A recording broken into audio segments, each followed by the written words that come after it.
शेतकऱ्यांच्या विविध मागण्यांसाठी अकोल्यातील बार्शी टाकळी शहरात शेतकऱ्यांनी एल्गार मोर्चा काढलाय। सोयाबीनला 6,000 रुपये भाव, कापसाला 12,000 तर शेतीला 24 तास वीज देण्याच्या मागण्या करण्यात आल्या। एल्गार मोर्चामध्ये शेकडो शेतकऱ्यांनी सहभाग घेतलेला होता।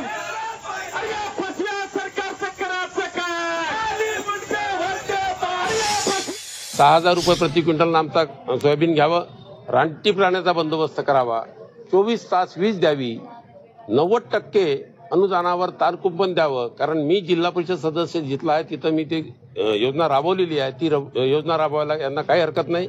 आणि तो फंड सुद्धा शेतकऱ्याच्या म्हणजे सरकारच्या तिजोरीतून जात नाही, वन विभागाच्या तिजोरीतून जातो।